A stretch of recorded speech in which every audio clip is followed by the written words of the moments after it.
Good afternoon. Welcome back for day 2, second session, and second and a half here. And it's the first session in track 1. Are you guys still excited? Great. So last year we heard how NASA revamped its website with WordPress. So today's session is a panel discussion about how WordPress can better serve the needs of enterprises. So to moderate this session, we have Petya Revkoshkov. Petya is the Director of Agency Operation at HumanMate. In her many years, he have involved in software, project, event, and community management. Petya has been an active member of WordPress community since 2011 and volunteering organizing events, supporting global WordPress polyglot team as translation editor and global translation community member. So I want to invite Petya Revkoshka to the stage to invite the other panels.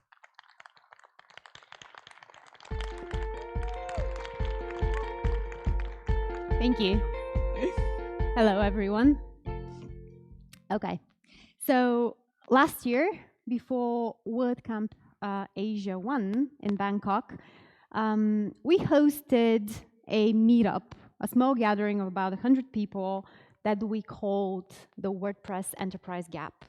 And the CEOs of several big WordPress agencies sat together to discuss why is it that WordPress is the most popular CMS in the world, but it is not showing anywhere in prominent reports around enterprise adoption. A year later, there's quite a lot that has been said and done on the topic, but I'm very happy to be bringing this topic here on the main stage of WordCamp Asia to the broader community for a broader discussion and hopefully more insights from a really great set of experts who are bringing unique perspectives, Asia-Pacific perspectives, and enterprise experience perspectives to the subject. So, without further ado, I'm going to introduce my panelists. My first panelist is an award-winning global senior executive. She's got more than 25 years of experience in sales and marketing within the area of enterprise, and she led a team of more than 160 sales professionals at Thomson Reuters. Originally from Australia, she is a long-term Hong Kong resident and has vast experience leading enterprise organizations. So please welcome the General Manager for EOS, the Newfold Digital, Kimberly Cole.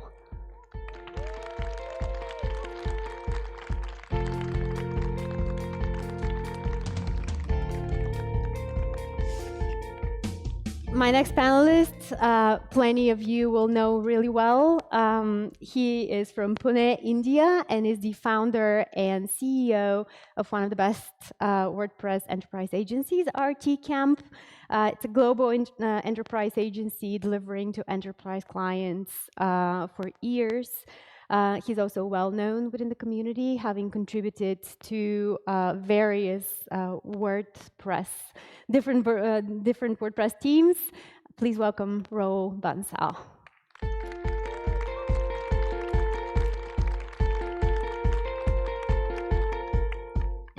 My last panelist is on stage for the first time, so be very gracious.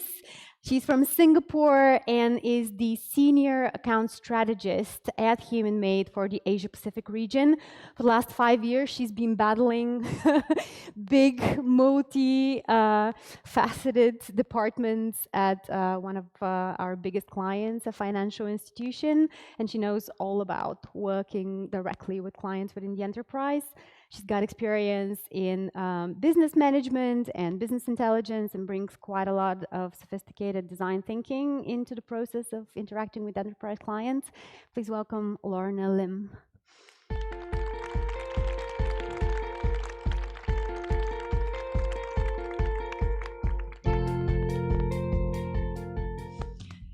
Thank you so much for being here, and thank you everyone for kind of battling the after-lunch slumber and being with us right now. I also know there is a really intriguing session happening in another call, so we really appreciate that you're here.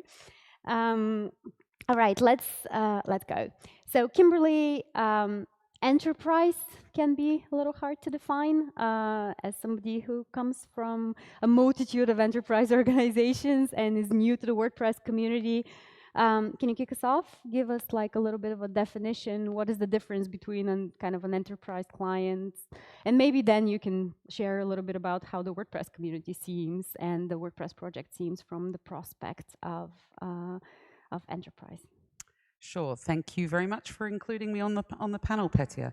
So, as you said, I've worked for one of the largest news agencies in the world, being Reuters, and then sold to a range of big global financial institutions as well as very global corporates across the world. And I think when you're thinking about those customers, it's a lot about the process and procedures that they use, and their buying processes can be quite complex. You have to deal with, procurement teams. There will be a lot of box ticking. And there's a lot of checks through legal, through compliance that you have to deal with. And I think that's what you need to think about as to how we're going to present WordPress and the solutions that make up the WordPress community to those customers. Right. Okay. So these are, and from somebody coming from enterprise, how do you perceive kind of the way that we sell to an enterprise buyer? How does WordPress? I mean, I think some of it is making sure that the products themselves have the right, scale and capabilities for the WordPress, for the enterprise users. Sorry, so that's really important, is to sort of start to think in a more specialized and maybe think holistically through the way enterprises work, the way they collaborate.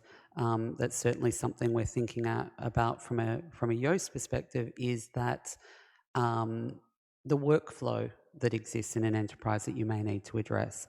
And you asked me coming to the WordPress community, so I'm less than a year into my role at Yoast, and so WordPress and the project is still a relatively new phenomenon to me. Even though I have been a WordPress user for years, I didn't realize kind of exactly how the open source community operated.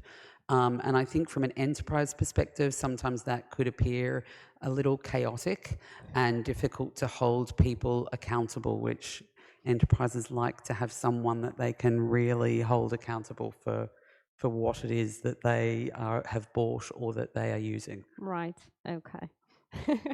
All right. Thank you. Lorna, WordPress is a consumer software with a mission of democratizing publishing. One of its selling points to end users is usability, kind of ease of installation, kind of out of the box. You set it up yourself.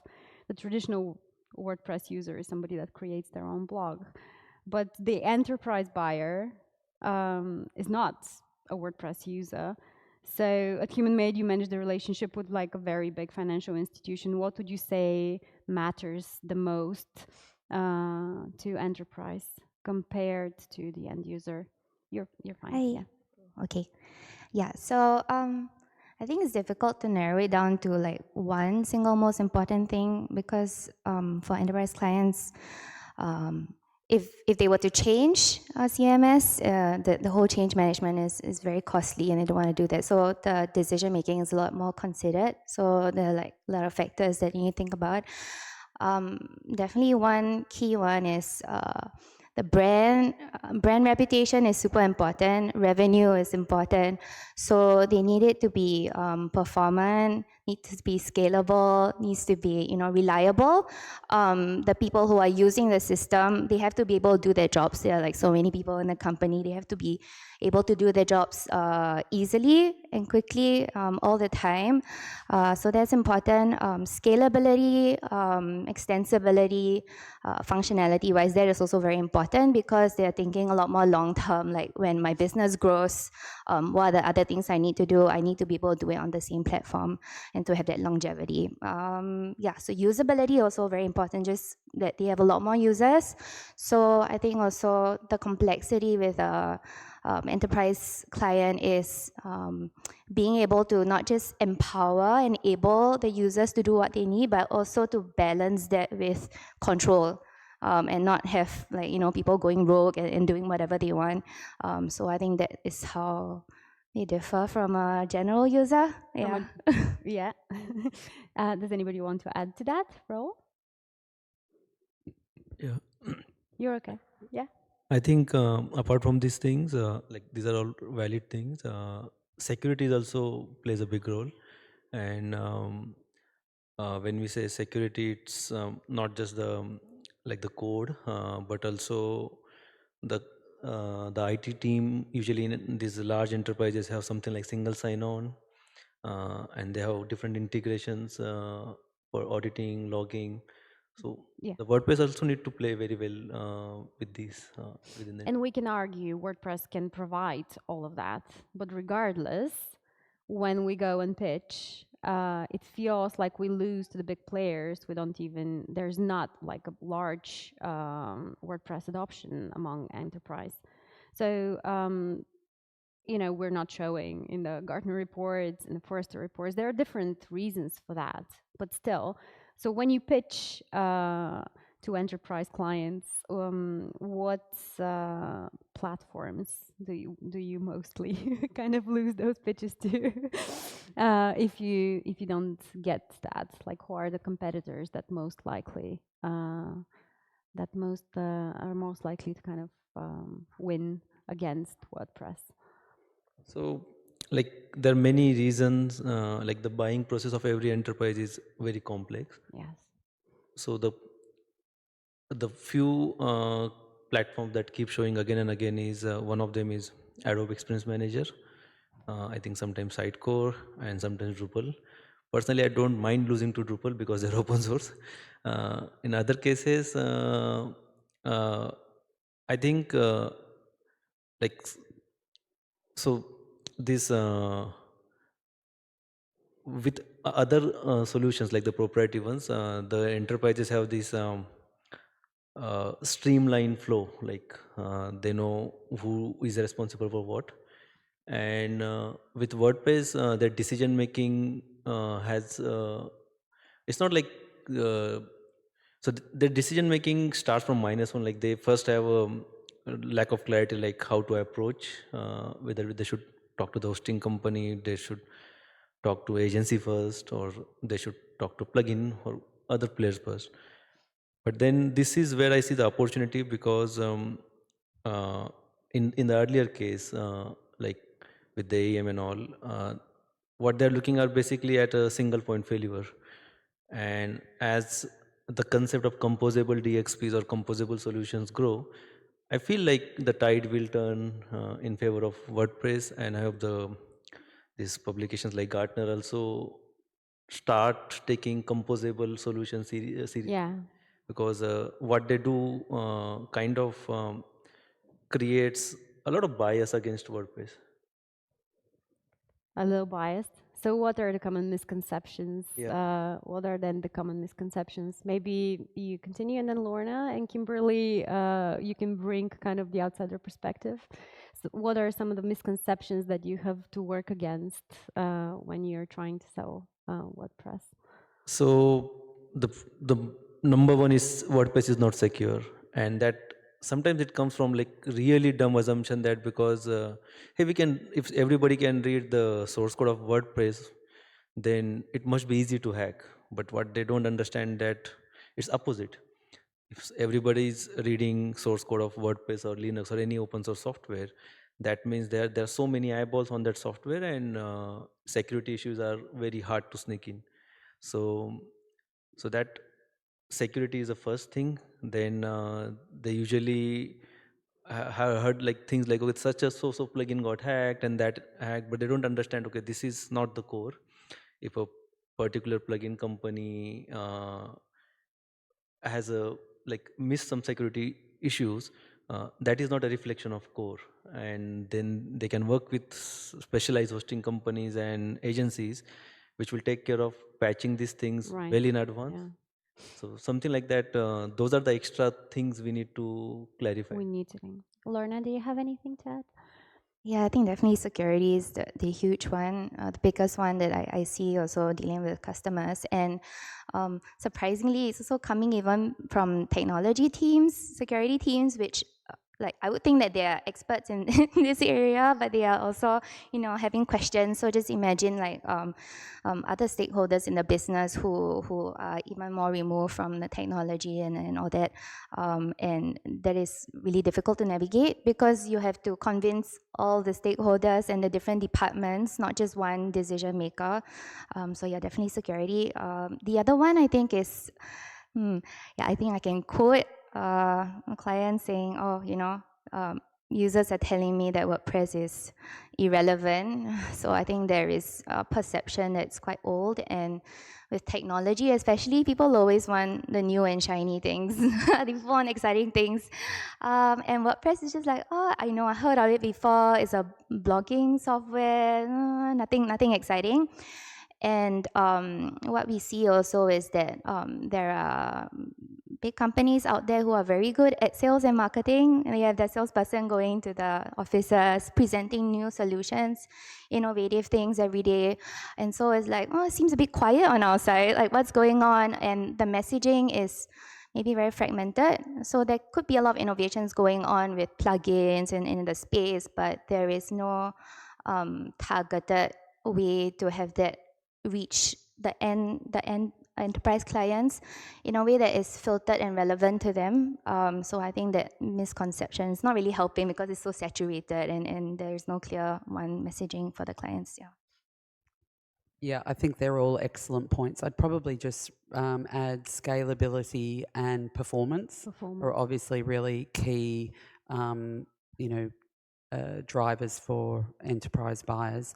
And I guess from a product perspective, we need to think about what makes a solution really enterprise grade and how do we architect for that, and maybe in a different way. To ensure that we do have the scalability, the security still, and the performance. Yeah. And then I agree with Lorna, you've got to think about how we're really marketing and how do we go to market with the solutions. Yeah, from a product perspective, if you're creating a WordPress a product extending WordPress, then this is kind of easier to do. Maybe in terms of code, do you think that the code project is suitable to be extended in that way? Does it provide what enterprise needs? In other words, when they choose us, why do they choose us? Maybe start with Roll again and. Yeah, so first thing is like many companies are realizing the benefit of open source, the cost advantage, the ownership advantage. So definitely that awakening helps us. Then sometimes I pitch some of the so-called disadvantage of WordPress in favor of WordPress. For example, it's just a blogging tool. It started as a blogging tool. So I kind of, as a salesman, I kind of convince them, then there must be people in your corporation which already know how to use WordPress. So isn't it good idea that that will reduce your training cost, or it will ease the adoption of the new software within your organization. So yeah, so these are like things. And then the ecosystem, like it's a huge ecosystem, so they have choices. No single vendor lock-in. If they don't like one particular agency, they can swap them out with another agency without touching their hosting platform. Likewise, if they like agency and they don't like the hosting company's new pricing policy, they can move to another hosting platform, keeping the agency on board. So those are the things. Okay, Lorna? Yeah, I think I echo what Rahul said. Without the licensing fees, the the starting investment maybe is a smaller, and that is really attractive, and I think they see it as good value for money, value for investment, because they can spend the money on the customization, really adapting the functionality, which is very flexible, to the specific business requirements. So I think a lot of that tweaking, high degree of control over what they get out of it for the amount of money that they give, I think is what sets it apart. Yeah, and I think having an internal champion also we see is quite a big thing. When somebody in the organization has worked with, I think Rahul brought that up when we were having a discussion the other day, when there is somebody who is familiar with WordPress and knows how good it is and is invested and able to kind of convince everyone else and jump through the different hoops that we need to in order to have that adoption of WordPress, that tends to really be helpful in choosing WordPress. Yeah.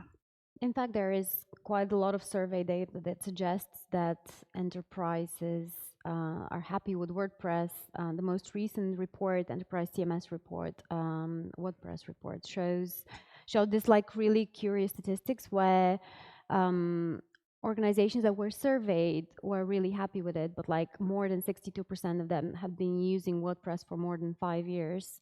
And only, I think it was less than 5% had adopted it in the last 2 years, which is a bit contrary to the fact that WordPress has been very rapidly modernizing towards more flexible and scalable solutions, especially around the block editor. So it's interesting, and maybe we come again to the packaging question, like how do we make sure that enterprise realizes the innovation that is going on within the project and kind of the more scalability that it provides? What do we need to do better to kind of make that point stronger? Yeah, I mean, I think Noel covered some of this yesterday in terms of the disruption that's happening and just the S-curve and where we are in the maturity cycle. I think you can use the maturity and the the penetration of WordPress on the web of 43% is very reassuring elements. And I think the project itself has obviously done an amazing job at how it has grown that that usage and that capability. And I think really it comes down to then having much more of a focus specifically around the enterprise. So all of these things that we're saying that the enterprise really demands and needs, we need to think about how do we organize ourselves to achieve some of those things.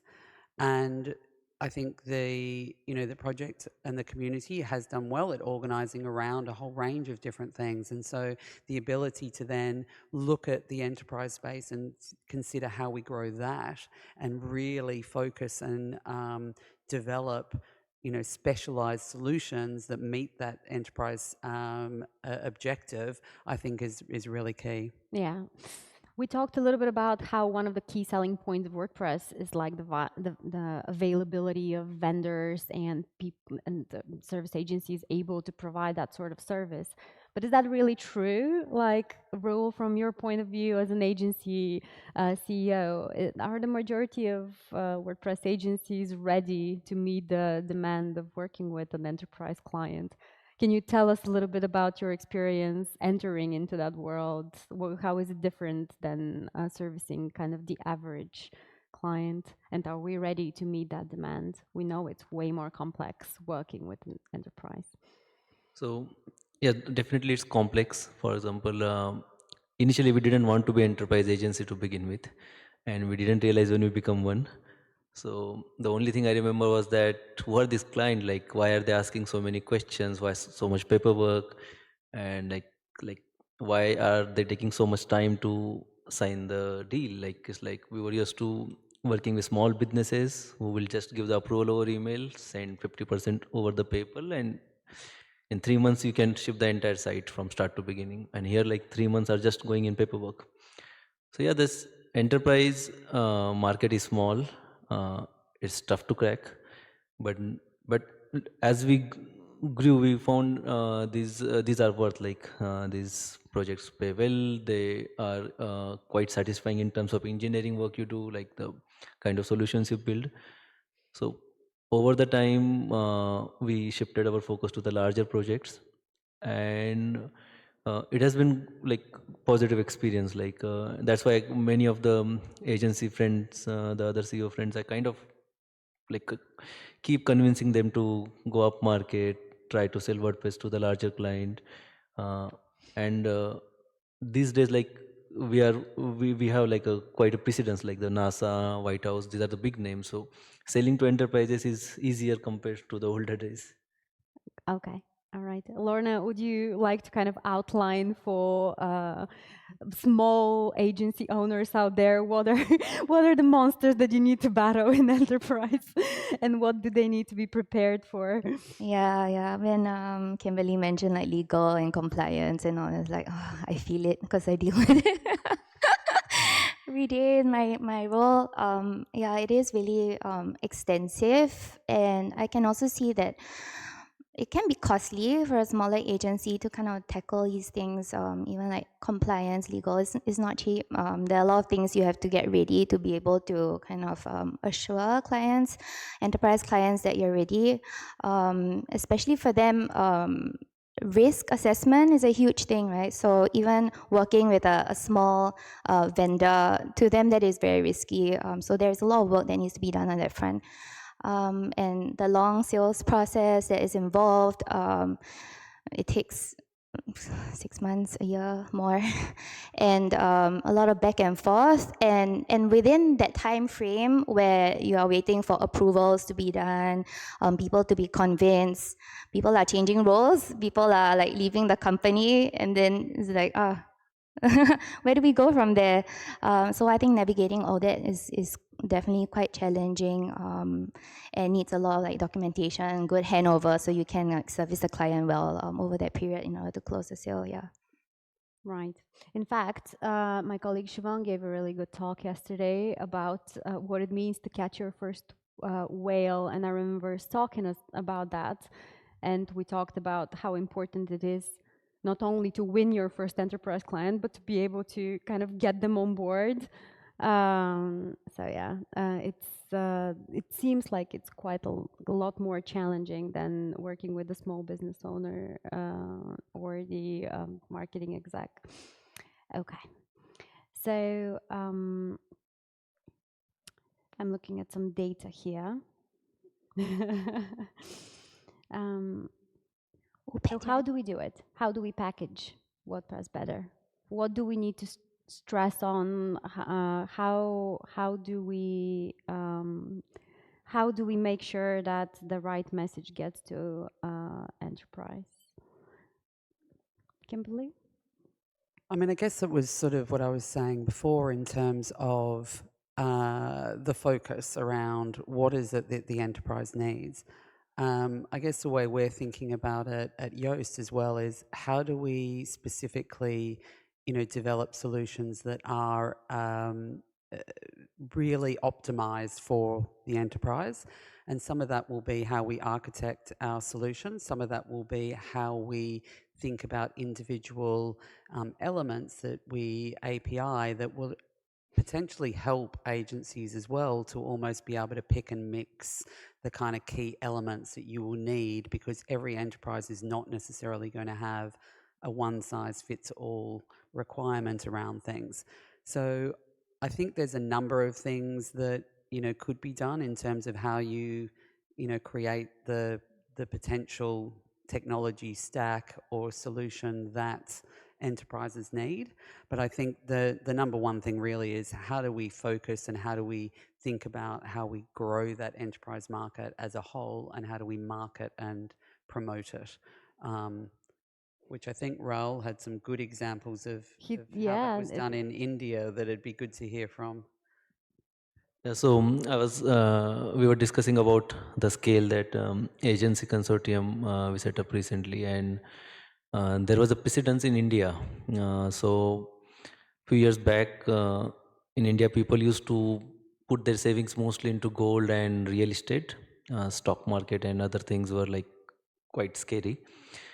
And then there came this product mutual funds, which was very new, and very unknown. And since it's a financial product, people were very risk averse. So like the WordPress agency is doing in scale, bunch of banks or the financial institutes, they created a collaboration. They created this kind of consortium, and they pulled up all the funds, like probably $1 billion, like, and they hired all top Indian celebrities and like everybody, like the top cricketer, top TV star, movie star, everybody. And they run a huge TVC campaign, billboards, print ad, which only created awareness about mutual fund as an industry. They didn't mention any single company's name. The idea was to grow the pie, because if WordPress wins, eventually WordPress agencies will also win. And that was a hypothesis they started, because if people started trusting mutual funds, eventually all the people, or sorry, all the companies selling mutual fund will eventually get some clientele. And then they will compete against themselves, like better fees, better app, better software, better terms, blah, blah, blah. So, but initially nobody, and till today, like that, that campaign never talked about a single agency, or in their case a single corporate house. They only talk about mutual fund is a good investment option compared to the other options. So it's a more of a awareness campaign. And I think like that, we are also working to like create awareness around WordPress. So I hope it will work better. Well, the mission of the Scale Consortium, who, if you have not heard of, you should check it out. Just Google Scale Consortium WordPress. There's a really great website that highlights the mission, which is to raise the profile of WordPress, to grow the pie, and it's the most prominent WordPress development agencies gathering together to actually help package WordPress a little better to enterprise and kind of create this accountability scale layer. So yeah, it's really great that this happened in the last year, and it's very curious to see how this investment of time and effort actually helps with growing the WordPress profile. But it's kind of related to my last question, which is to all three of you. Again, it is who is responsible for marketing WordPress to enterprise? Is it WordPress businesses? What is the role of WordPress.org and the core project in these initiatives? What do you think? I think it should be like the more owners should rely on the WordPress agencies. The reason being, that's the core philosophy. If it's not for the 80% or something users, then it should not be part of core. So like talking, like if you look at the software perspective, the enterprise segment is very small. So the WordPress.org shouldn't, it's like they shouldn't, but like they have other priorities to put their resources on. And we agencies, now we have a consortium, we can collaborate together faster, iterate faster, and eventually whatever good ideas we come up with, we can make a proposal to the core to accept them. But the major effort should be like the most resources should come from agencies, be it Right. financial resources, be it technical expertise, because enterprise is still like a very small part of that I see. 43%. I think we are not even 3% in that 43%. Of course. Well, I mean, we have the largest the largest share of the pie when it comes to user adoption. So there's quite a lot to catch up with there. Lorna, what do you think? Yeah, I agree, Rahul, about how the businesses have maybe more resources and probably also has more finger on the pulse, being closer to the enterprise clients to kind of understand the challenges, what they're looking for, what the gaps are, to be able to drive and steer the change. So definitely that. But maybe it's a combination of both. Definitely, yeah, WordPress.org will be involved, because I think it's a bit confusing to people who are not from the space, like WordPress.com, WordPress.org, and it's like agency, also WordPress, like what exactly is WordPress? So I think we band together. The most important thing is to have a bit of a voice of authority. So I don't know where that comes from, whether it's like the Skill Consortium, a combination of that and WordPress, but have a voice of authority that people can trust, like how with the mutual fund is like you recognize that thing and it's, you know, you can trust and no matter what other articles you see online about how WordPress is not secure, WordPress is only a blogging tool, it's not enterprise ready, there is something that's reliable that you can trust and you know, like, you know, that is the right choice. So maybe a combination of both, yeah. Thank you. I think it's going to require a lot of coordination and collaboration, so that therefore it's going to involve a lot of different areas of the community, from the agencies to the organisation. And I think, you know, realistically, you have to make data-driven decisions as well. And so access to some of the data that would help firms create the solutions and you know, make things more scalable, performant, and all of the things that we need to be, will also be very important. What do you think about the progress that has been made so far with the messaging? You know, how does the Scale Consortium look from the point of the product company? Well, I think the Scale Consortium is a good idea, because you are then bringing together a whole group that can represent that sector and the enterprise needs more holistically, which is very important. So I think that's very useful. And as a product company, certainly from a Yoast perspective, we've been thinking about that enterprise space, and I sort of see it as an arc, as I call it, from, you know, novice to enterprise users, and I think it's a great opportunity. So I think so far good. I guess, you know, for me it's always how do we move faster and how do we, you know, get to where we need to quicker. So that would be the thing that I would like to see, is, you know, coordinating a bit more. Perfect, thank you.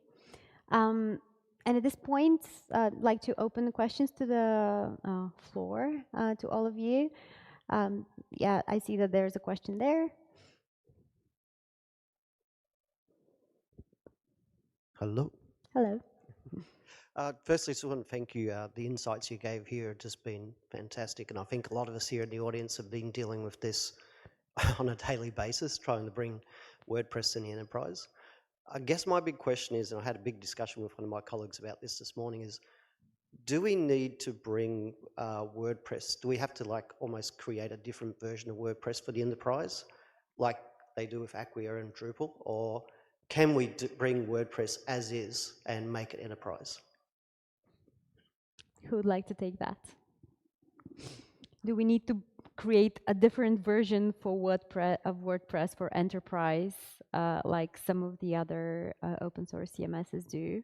Or is it okay to use the current version for the use of enterprise? Personally, I think we can have the single version. Like earlier, we used to have separate multi-site project. That's now part of the standard WordPress setup. So out of the box, like WordPress itself is quite pluggable. So maintaining two versions will create more issues down the lane. Whatever, if like something holding us back, those are the proposals we can make to the core. But if we maintain completely different version, then it will eventually create issues for the plugin and other modules.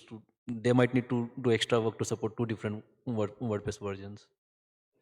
I guess a part of this question is answering what is the current version of WordPress lacking that the enterprise desperately needs, and what does the current version of WordPress have that the enterprise doesn't necessarily need. And maybe Laura now? Yeah, I have a thought. I think maybe just WordPress, but the ecosystem. Like right now, it's like a huge ecosystem with so many things.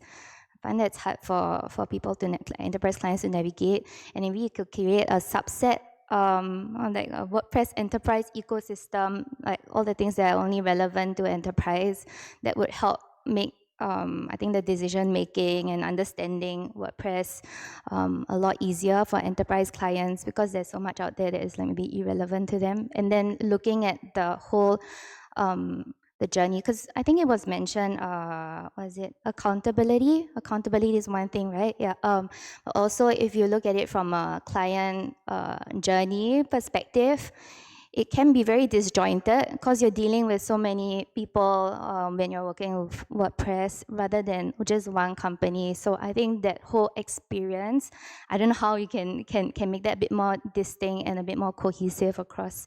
So is it a matter of which business creates the perfect enterprise package more than actually changing the core itself? So this whole thing can be a bit more distinctive from what we currently see as WordPress, which is like a whole big thing. Yeah. Kimberly, from a product company perspective, do you have like a specific product tailored to an enterprise that is a variant of the general user product? Not at the moment, we don't, but that's what we're working on. So that's what I was sort of saying in terms of how we may architect the solution, how we, API certain areas, and then that would give a lot more options in terms of what we can provide. And so would that be your answer for WordPress core itself as well then? I don't think I'm technical enough to have a comment on that. Okay, thank you. I would defer to my lovely colleagues in the front row here. This is a really good question. Thank you for that. Anybody else? There's a question over there.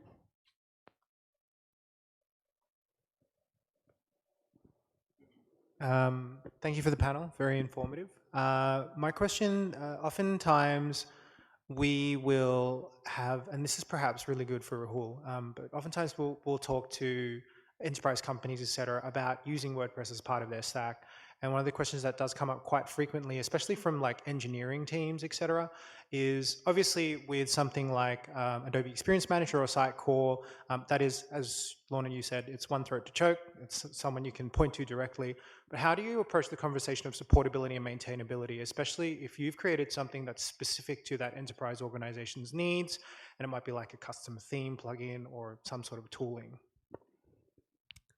So we like as an agency, we usually when we are in project, we always end up creating something custom because otherwise they wouldn't need agency to begin with, like in large projects. So quite early in the pre-sale stage, we tell them like what are they signing up for. We also educate them like, hey, this part is something not the responsibility of hosting company. So it's more of education rather than the budget. In terms of budget, we kind of guide them like you are looking at hosting fees and it's better but not must have or legally required to, but you should keep some money aside for retainers, like some kind of like 100 hours over a year. You keep that small chunk of money aside for agency, because the hosting company is only responsible for taking care of a WordPress core and updates, and these things usually falls back on us. If you want to get maintenance done by somebody else, there are some WordPress specialized services which offer maintenance retainers. So we tell them if you find us expensive, you can try them, but in the end, you need some kind of solution, like somebody more of a maintenance provider, and it has been okay with them, like that clarity they need earlier, so that they can budget for it. So usually it's a budgeting thing rather than hey, we don't want to pay for you once the project is over kind of thing. And then they usually budget accordingly. Okay, this is a hosting line item, this is a retainer line item, these many licenses they need. For example, if we buy 5 plugins, so usually most WordPress plugin have this agency plan. If we are installing something that has an agency plan, we tell them that you don't need to buy that separately, that's on us. But if that is not there, we also tell them, hey, this is something you need to renew year on year. But like in a large budget, our retainer fees or WordPress license renewal doesn't affect their decision. It's just It feels like it's a complicated conversation that you can talk about quite a lot. Lorna, what are the top tips for selling retainers to enterprise clients? You have like 3 top things for making them prioritize these very important bits of actually using an open source project. Yeah, I think education definitely super important, and one challenge I see is even when clients have a retainer, you sometimes have competing priorities. You have like the ongoing maintenance and things that needs to be done, but that is unsexy. That is like the higher level business stakeholders may not get it. Like, why do you have to spend so much money on that? And then they are also wanting to build cool stuff, new features, functionality within that same retainer budget. So there is always this competing thing, and it's more appealing to be focusing on like the short-term wins, the new stuff, once again, new stuff, and to neglect the maintenance portion. I think that's one thing to really look out for. So to be able to set aside money to be able to do maintenance and then see that the new stuff. Yeah, and to kind of keep those two separate, I think would be really good. Yeah. Thank you. Thank you for your question. I think we have time for one last question. Yeah, was there anybody that had a question there?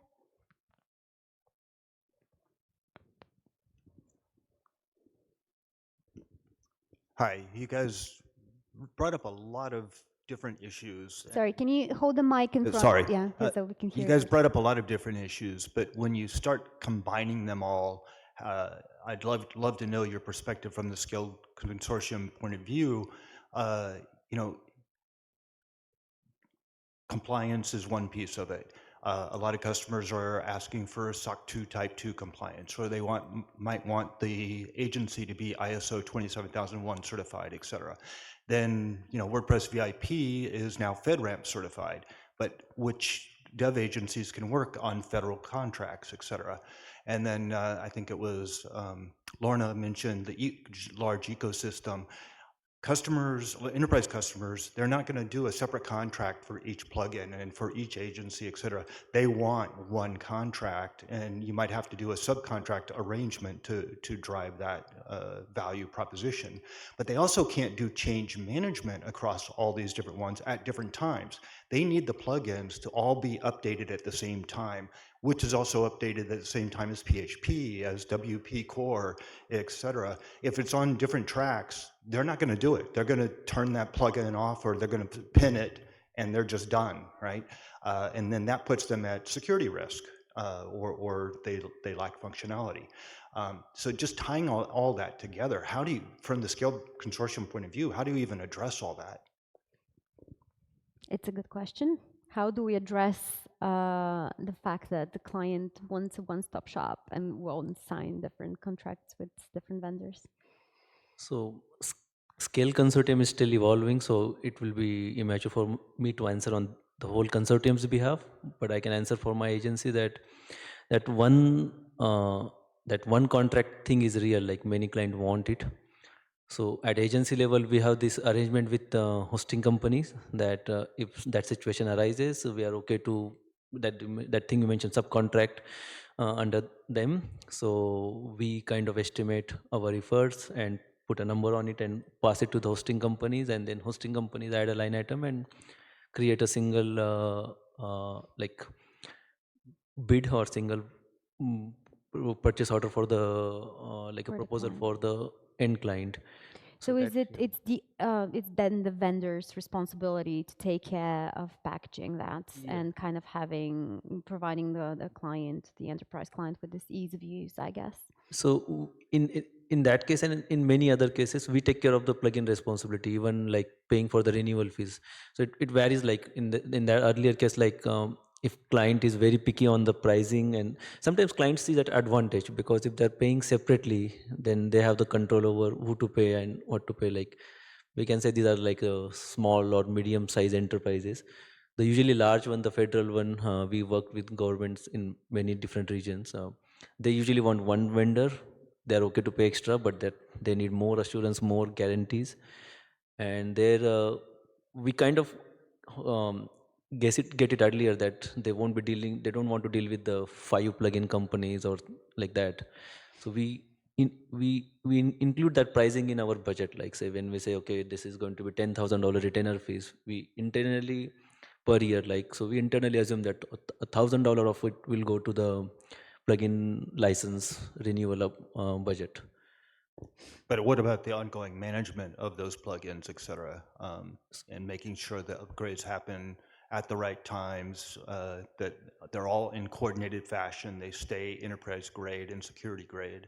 Yeah, so that's part of the package we create for them. Like, so we handle at agency level, we handle on their behalf. So the hosting company's responsibility is to make sure the WordPress core stays up to date, the PHP and all those stay up to date, and we coordinate among us. Like we keep an eye on, like, okay, this PHP version we're going end of life, or this is the change we want. So well ahead of the time, we create a staging environment where we test their entire plugin updates, and we also tell the client, okay, this is you can this is a staging instance, you can also give it a shot. All looks good, we can move it. So in the end, it's a pricing issue. So how do you then tie that into compliance needs, et cetera? So do you find only pieces that conform to their compliance, and if there's something that doesn't, you have to invent it from scratch yourself? And then they might be asking for sustainability reports, and what's the hosting company's sustainability footprint? We see a lot of stuff coming out of enterprise customers that we never think of in the traditional WordPress space. Lorna, I think we face quite a lot of these challenges ourselves. Yeah, exactly. Because they don't want to deal with the small plugins and all that. And as an agency, you have a master services agreement with the enterprise client. You have all these legal stuff that you have looked at already. And then actually, there's also the plugin. So how do we address that, right? Any discrepancies between the contractual agreement or like terms for the plugin versus what you actually have with your enterprise client. I feel like the risk then gets passed on to you as a vendor.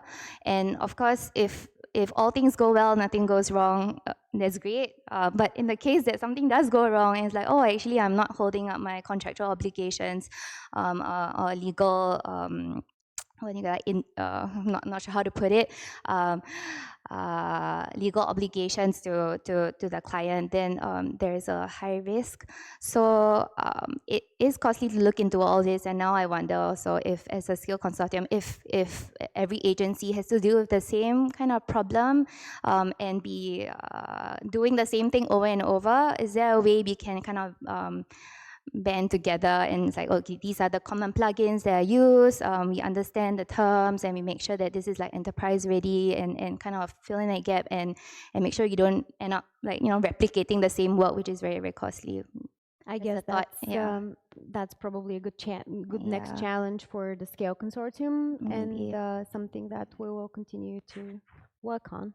So I just want to add one more thing, like when I say when the updates come, we can cherry pick update. For example, if say a newer version of certain plugin adds telemetry or phoning home which breaks our compliance, we can skip that part of the code. And if they have any security update, that we can cherry pick. So that's what agencies are getting paid for.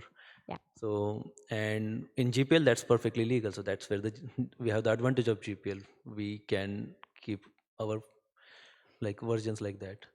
It costs, but it ticks the compliance box, and usually budget is not a concern for companies or like federal agencies which are looking for a very high compliant environment. Like, so it fits in their budget, and we have capabilities to execute it.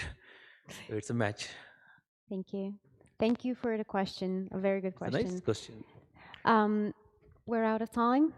So thank you everybody for being here, and thank you to my wonderful panelists.